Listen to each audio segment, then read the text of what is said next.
Bon salut, comme je vous l'expliquais dans la dernière vidéo, je suis toujours à Carthagène en train de gérer le shipping du camion. À l'origine, il était prévu pour partir le 29. Je viens d'avoir le transitaire, donc je prends mes petites affaires et je vais rechercher le camion qui est garé à l'extérieur de la ville et je vais l'emmener au port.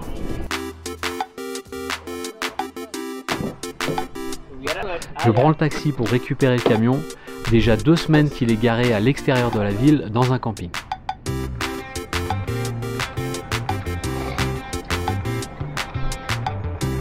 En route maintenant pour le port, je dois y retrouver un agent qui va m'aider à m'occuper de tout ce qui est papier.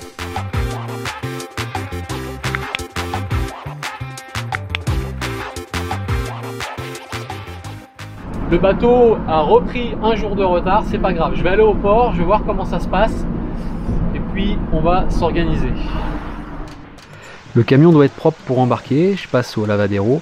Les cuves d'eau sont vides, le réservoir à moitié plein. On sait que les vols sont vraiment récurrents sur les bateaux, donc on essaie de cacher un maximum nos affaires.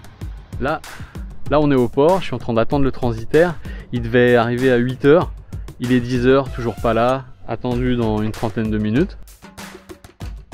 Aujourd'hui, on fait les papiers pour rentrer dans le port, c'est la première étape.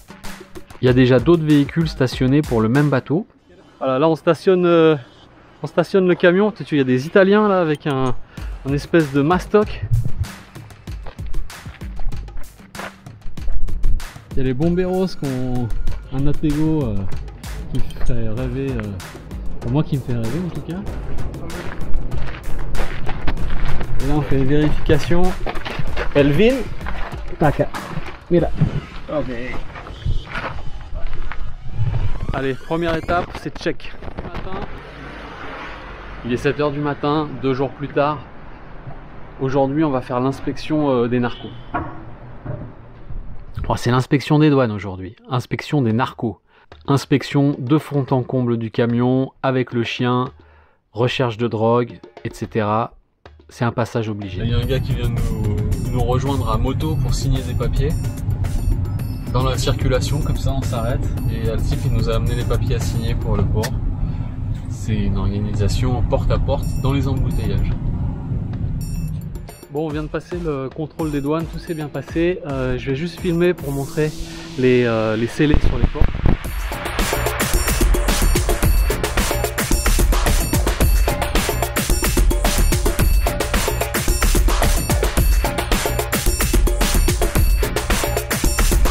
Voilà, on laisse le camion entre de bonnes mains, on le retrouve à Anvers. Bon, pour ça, il faut que je file à l'aéroport pour prendre l'avion. J'embarque dans un avion pour Amsterdam. Le camion est sur le bateau. On a payé à peu près 6 000 $ pour le transporteur, l'agent colombien et les taxes portuaires.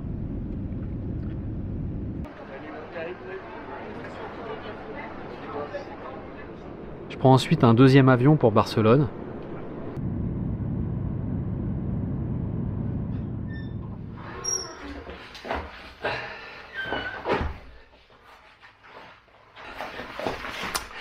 Et voilà, je suis à Barcelone. Alors pourquoi Barcelone? 2 raisons pour lesquelles je suis à Barcelone. Déjà, c'était les billets à cette date-là, les billets les moins chers pour rentrer en Europe. Et la deuxième raison, c'est que maintenant il va falloir attendre le camion qui a une dizaine de jours de retard. Donc c'était quand même mieux d'attendre à Barcelone qu'à Amsterdam ou à Bruxelles où il fait froid. Ici on va être un petit peu moins froid quoi, ça sera un petit peu plus sympa.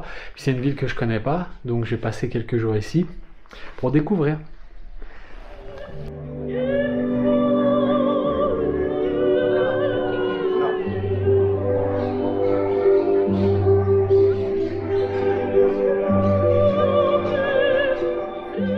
Bien sûr, en ce moment, je pense beaucoup au camion. Dans quel état je vais le retrouver?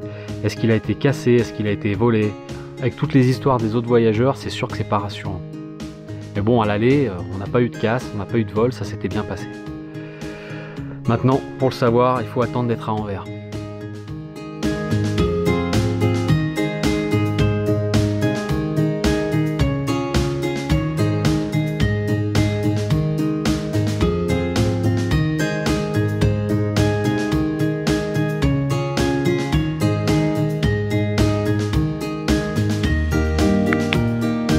Amérique du Sud, il y avait plein de perruches, des petits perroquets, et je pensais plus les voir. Et là je suis à Barcelone, il y en a deux qui viennent de passer, les mêmes qu'on retrouve de l'Argentine jusqu'à la Colombie. Avant de les voir, on les entend. Je vais essayer de les avoir.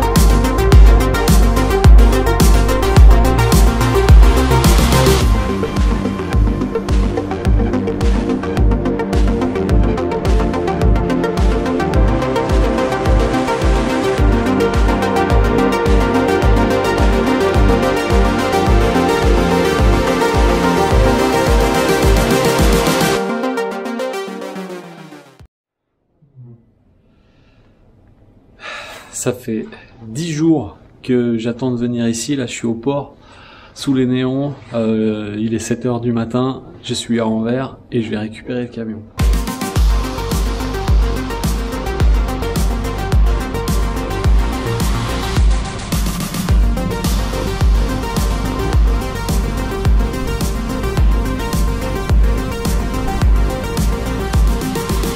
Bon, je viens de récupérer le camion. En réalité c'est énorme le port, enfin, comme tu peux imaginer. Il y en a de partout. J'ai fini par trouver le bon endroit. Les papiers ça a été assez rapide. Ils ont été sympas parce que t'as des kilomètres et des kilomètres de bagnole. Du coup ils m'ont emmené chercher le camion. Il est en bon état. Il n'y a absolument rien de cassé. Je vais aller voir à l'intérieur. J'ai l'impression que ça va. Ouais, il y a absolument rien de cassé, il y a rien de volé, il y a rien d'ouvert. Ah là là, quel soulagement. Ouais, gros soulagement. Gros soulagement, rien de cassé, rien de volé.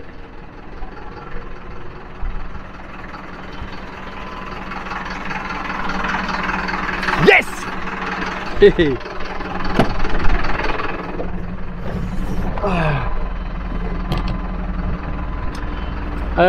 Maintenant, donc je suis à Anvers, je vais rejoindre les enfants et Nadia. Pour ça, il va me falloir à peu près 2 jours parce que évidemment, hein, on roule pas très vite avec ce camion, 90 maximum. Mais je vais faire un petit arrêt sur la route pour rencontrer les copains d'internet. Donc voilà, c'est parti. Bon, après un an de voyage, on est en train de retourner dans notre village natal. On va être là, on va y arriver dans 5 minutes. Ça vous fait quoi les enfants d'arriver? C'est trop bien, c'est super, je vais sauter sur tous mes copains et copines. On va voir qui sera là. Là-haut. Là-haut dans la montagne, encore 5-10 minutes.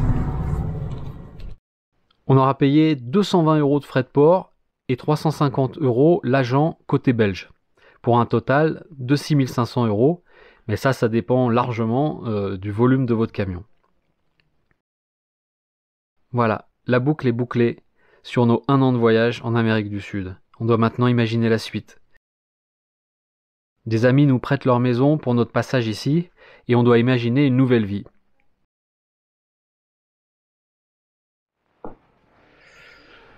Ce qui est sûr, c'est qu'on va changer de région, parce qu'ici il fait beaucoup trop froid. Je vous tiens au courant dès que j'en sais plus. Ciao!